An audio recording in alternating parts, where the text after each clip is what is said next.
बिस्मिल्लाहिर्रहमानिर्रहीम, अस्सलाम वालेकुम। जुम्मे का दिन सिर्फ शरीफ ख़ानदान ही नहीं बल्कि जरदारी ख़ानदान को देख लीजिए, फजलुर रहमान साहब को देख लीजिए, सारी पीडीएम को देख लीजिए, इन सब पर भारी और पाकिस्तान के बड़े बड़े सरकारी चोर और डाकू सब पर भारी साबित हुआ है। जस्टिस उमरता बंदयाल साहब ने जाते जाते जो आखिरी फैसला दिया है उससे इनकी नींदें हराम हो गई हैं और इनके अरमान खाक में मिल गए हैं। नैब तरामीम को उड़ा दिया है सुप्रीम कोर्ट ने। नैब तरामीम की थी जनाब इन्होंने आकर, जिस तरह से रजीम चेंज हुआ जिसकी अब गवाही भी सामने आ रही है। और महमूद मौलवी जो कि तहरीक इंसाफ को छोड़ गए, अब वो बता रहे हैं उनके घर आकर अमेरिकी सफीर ने भी कहा था कि हाँ जी इमरान खान को तुमने हटाना है। तो जनाब मकसद ये था कि हम आएंगे और जितने हमारे केसेस हैं वो खत्म करेंगे और मौज मेला इमरान खान को जेल में भेजेंगे, दोबारा इक़्तिदार में आएंगे।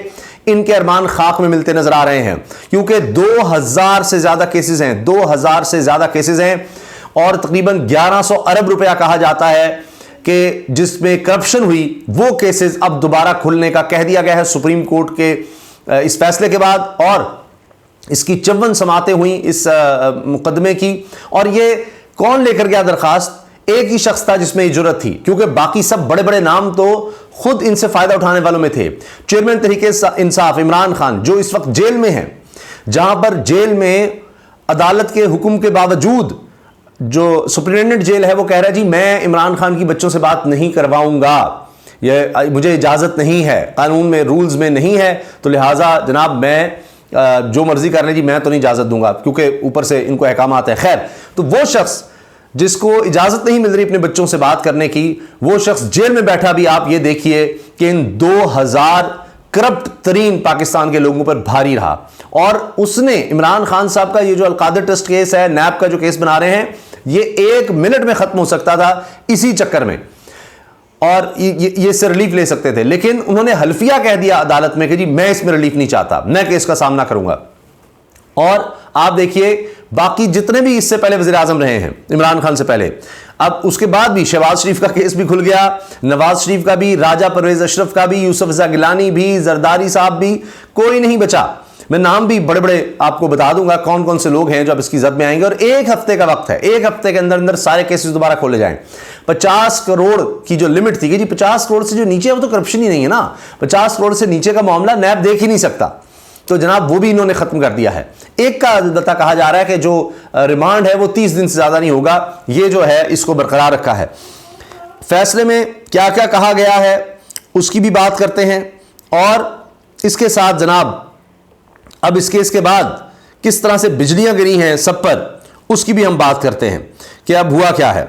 अच्छा जनाब, चीफ जस्टिस ने आखिरी केस में वकला से मुकालमा क्या किया?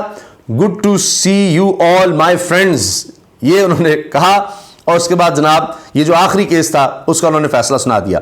ये 3 रुकनी बेंच था जनाब, चीफ जस्टिस उमरता बंदयाल की सरबराही में 3 रुकनी बेंच ने समाअत की और ये उमरता बंदयाल साहब, इजाजुल एहसन साहब और मंसूर अली शाह साहब थे, ये 3 जजेस।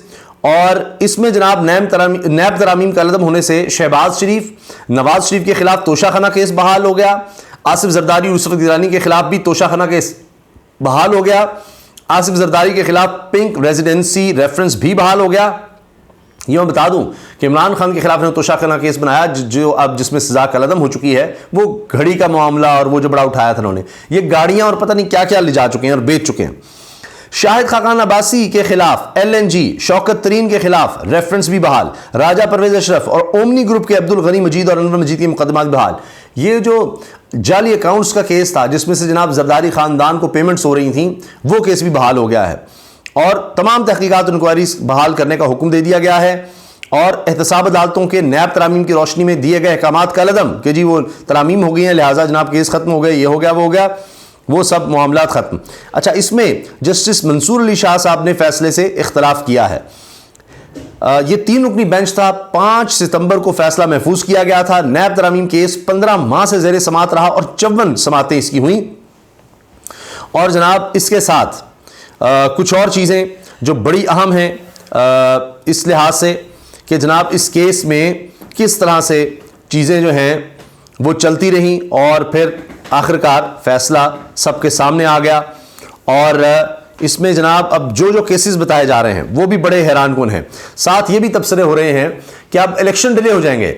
नवाज शरीफ अब क्या कैसे वापस आएंगे? शहबाज शरीफ, उनको भी अंदाजा था इसलिए पहले भाग गए, हमजा शहबाज भी भाग गए, तो लिहाजा ये सारे भाग गए इसलिए कि जनाब ये केसेस हमारे ना खुल जाए उससे पहले निकल जाओ। सलमान शहबाज भी निकल गए, कोई नहीं यहां पर, सब निकलो यहां से। इसके साथ जनाब अब इसमें यह कहा जा रहा है कि निगरान वज़ीर आज़म अनवारुल हक काकड़ के खिलाफ भी नैब केस बहाल हो गया है। जो इस वक्त मौजूदा वज़ीर आज़म है उनके खिलाफ भी नैब का केस था जी, वो भी बहाल हो गया है। अच्छा जी, इसमें जनाब सुप्रीम कोर्ट ने कुछ नैब तरामीम करार दे दी, बड़े केसेस दोबारा खुल गए, केसेस वापस होने मुतल्लिक नैब और एहतसाब अदालत के सारे ऑर्डर्स का लज़म करार, 7 दिन के अंदर तमाम केसेस का रिकॉर्ड एहतसाब अदालतों में वापस भिजवाया जाए। अब इसके साथ जनाब कहा जा रहा है कि जी 450, ये जायद किशोरी साहब की खबर है, 450 से जायद साबिक अरकान पार्लियामेंट, हाजिर सर्विस और रिटायर्ड अफसरान और कुछ प्राइवेट कारोबारी हजरात नैब के रडार पर। तकरीबन 1809 रेफरेंसेस, इन्वेस्टिगेशंस, इंक्वायरीज और इस तरह से शिकायत दोबारा खुल गई। 700 अरब रुपए के मुबैना करप्शन केसेस खुल गए। साबिक 7 वज़ीर आज़म, 14 वज़ीर आला, 78 वज़रा, 176 MP और मेंबर पार्लियामेंट्स और 114 अफसरान के केस खुल गए हैं जी। और चीखें अब निकलना शुरू हो गई हैं नून लीग की और सबकी कि ये हमारे साथ हो क्या गया जनाब, ये तो तबाही और बर्बादी फिर गई है। अब इसके साथ जो तज़किरा हो रहा है कि अब तक है इलेक्शंस होंगे नहीं, ये लोग इलेक्शन कैंपेन कैसे चलाएंगे? ये तो अब चाहेंगे इलेक्शंस हो ही ना, पहले हम अपने इन मामलात को तो देख लें, क्योंकि अब जिस तरह इनके ये मामलात खुल गए हैं, ये कहाँ इलेक्शंस में आएंगे, कहाँ कैंपेन चलाएंगे, इनके लिए तो मुश्किलात हैं। अब ये सहारे लेने के लिए भागेंगे। इसमें जनाब इसके साथ एक ख़ास बात यह है कि जितने वज़ीर आज़म पिछले आए हैं, अनवारुल हक काकड़ समेत जो इस वक्त वज़ीर आज़म हैं, अब सब के केस बहाल हो गए हैं सिवाय इमरान खान के, क्योंकि उन्होंने इससे कोई फ़ायदा नहीं उठाया था। उनके पास अल कादिर ट्रस्ट उनके खिलाफ केस अब बना है। अच्छा, कामरान खान साहब कहते हैं जी होते रहेंगे इलेक्शन, भूल जाएं इलेक्शन, पहले नून लीगी PPP लीडरशिप, नवाज शरीफ अपनी सजाएं, शहबाज शरीफ बिमा अहले खाना, करोड़ों dollar money laundering cases, Asif Zardari 8, बिमा करोड़ों डॉलर मनी लॉन्ड्रिंग, अनगिनत जाली बैंक अकाउंट, नैब रेफरेंसेस भुगताएं, फिर होते रहेंगे इलेक्शन, भूल जाए फिलहाल, भूल जाए इलेक्शन। अच्छा, अब ये कामरान साहब सबसे ज़्यादा कह रहे हैं भूल जाएं इलेक्शन, भूल जाएं इलेक्शन। कुछ लोग कह रहे हैं जी फिर आइन का क्या करें, बंद कर दें, आप फिर कह दें जी आइन मुअत्तल है। अटक जेल हुकाम ने इनकार कर दिया जी इमरान खान साहब से उनके बच्चों की बात कराने से, जो मैंने आपसे अर्ज़ किया। अच्छा, फिर इस पर सिद्दीक जान कह रहे हैं हराम का पैसा कमाकर जायदादें बनाकर जवाब ना देने की तरमीम भी कलअदम करार। Paragon housing scandal, Khawaja Saad रफ़ीक और ख्वाजा सलमान का मुकदमा भी बहाल हो गया। ज़फ़रुल्लाह जमाली के बाद आने वाले एक के सिवा तमाम वज़राए आज़म ने नैब तरामीम से फ़ायदा उठाया। चौधरी शुजात, शौकत अजीज़, यूसुफ रज़ा गिलानी, राजा परवेज़ अशरफ, नवाज शरीफ, शाहिद खाकान अब्बासी, शहबाज शरीफ, इमरान खान ने सुप्रीम कोर्ट को हल्फिया बयान दिया कि तरमीम से फ़ायदा नहीं लूँगा।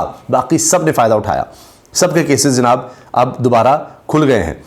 अच्छा, इसके साथ जनाब जेल बैठा इमरान खान पाकिस्तान की अदालती तारीख के चंद अहम तरीन केसेस में एक केस जीत गया। ये बहुत बड़ी फतह है जी, जेल में बैठकर भी। सुप्रीम कोर्ट ने नैब तरामीम को मुकम्मल ख़त्म नहीं किया, सिर्फ 50 अरब रुपए से 50 करोड़ रुपए से कम करप्शन केसेस और अवामी उहदों वाले केसेस खोलने की तरमीम बहाल की। 6 माह तक नैब रिमांड वाली तरमीम को नहीं छेड़ा, नैब ज़्यादा से ज़्यादा 30 दिन रोज़ का रिमांड ले सकेगा, ये बात भी इसमें है। अच्छा, इसके साथ जनाब जो नाम सामने आ रहे हैं जिन जिन ने फ़ायदा उठाया, उसमें जनाब इसमें सबसे ज़्यादा जो नाम अहम है वो मियाँ नवाज़ शरीफ, आसिफ अली जरदारी, मौलाना फजलुर रहमान, मरीम नवाज़ साहिबा भी हैं जी, वो भी सुन लीजिए। आसिफ जरदारी साहब की बहन फरियाल तालपुर, इसहाक डार, ओहो इसहाक डार साहब भी आ गए जी। ख्वाजा मोहम्मद आसिफ वज़ीर दिफा रहे, वो देखिए बड़े बयाना देते थे। ख्वाजा साद रफ़ीक, राना सनाउल्लाह भी आ गए हैं। जवेद लतीफ़ बड़े प्रोग्राम्स में आके बड़े बड़े दावे कर रहे थे, बड़ी प्रेस कॉन्फ्रेंस करते थे। मियाँ जवेद लतीफ़ साहब भी नून लीग के। मखदूम खुसरो बख्तियार जो तहरीक इंसाफ को छोड़ गए, आमिर महमूद कियानी ये भी छोड़ गए, अकरम दुरानी, सलीम मानवी वाला पीपल्स पार्टी के, नूर आलम खान साहब जिनको जो मशहूर लोटे हुए उनमें से, नवाब असलम रईसानी, डॉक्टर अब्दुल मालिक बलोच, नवाब सनाउल्लाह ज़हरी, बर्जीज़ ताहिर, नवाब अली वसान, शर्जील इनाम मेमन, अनवारुल हक काकड़, लियाकत जतोई, अमीर मकाम, गुराम बुक्टी, जाफ़र खान मंदोखेल, GB गवर्नर, सैयद मेहदी शाह। ओहो जनाब, ये तो लिस्ट मैंने आपसे अर्ज़ किया ना, बड़ी तवील है। बहरहाल तो ये अब तक की सबसे बड़ी खबर है। अपनी राय का इज़हार कमेंट सेक्शन में ज़रूर कीजिएगा। अल्लाह हाफ़िज़।